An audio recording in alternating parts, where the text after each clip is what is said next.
دوای تێکدانی دوکانەکەی جارێکی دیکە هاتووەتەوە سەر کار و دەیەوێت دەست بە کار و کاسبی خۆی بکاتەوە.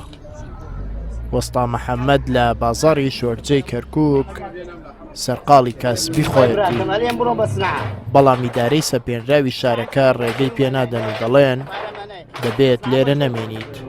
پارەی ناوێ ئێمە کاتیمانە ئەگە هەمووی خەڵکەوی حەزەکە ئەڕۆز نەعەدانێ و لە کرێچی خلاص بێ و وانێ بڕێ باوکو.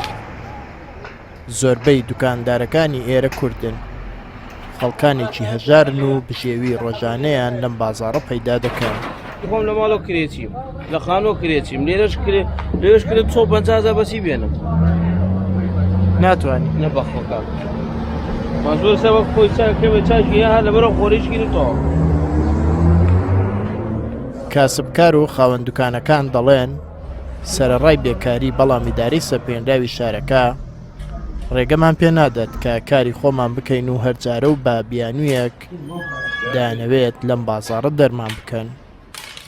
ڕێژ عیزناکە چێقی کاکە تا وانە بە دوکانەیت بە 100,000 وای لە دوکانی بە کردە 250-300,000 گەراجی کردە 700-800,000 بە چی دیکە سایەکی کوڕبەزەر دێ لێرە 1000 نالێسین لێ بەگەدا زایگە بسین بەس بیڕمێن و ناوتیان کاغەمە خەڵگوتی کاکە سەبرکە ئەمانەی خەڵکە مەی ڕمێنن قەتعەکان دەکەینەوە سپارێنە و شۆفەری دانی هەم ڕاندەوە بڕۆ تەسبیری کەوسەیک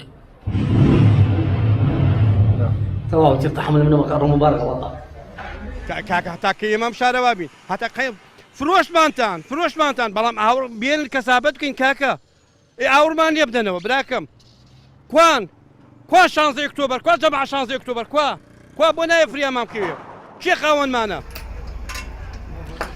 ئەو دوکانانەی کە لە گەڕەکی شۆریجە لە کەرکووک تێک دراون نزیکەی 100 دوکانە و سەرجەمیان کوردن و دانیشتوی گەڕەکێکی کوردیشن کە گەڕەکی شۆرجەیە.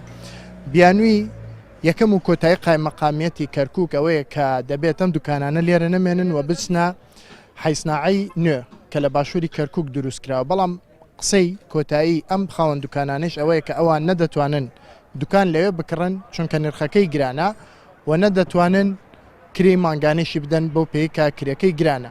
بۆیە ئەم کاسبکارانە ئێستا جارێکی دیکە دەستیان کردوێتەوە بە چاکردنەوەی ئەو کەپرانەی کە تێک درا و دانەوە جارێکی دیکە هەر لێرە کەسابەتی خۆیان دەست پێ بکەنەوە.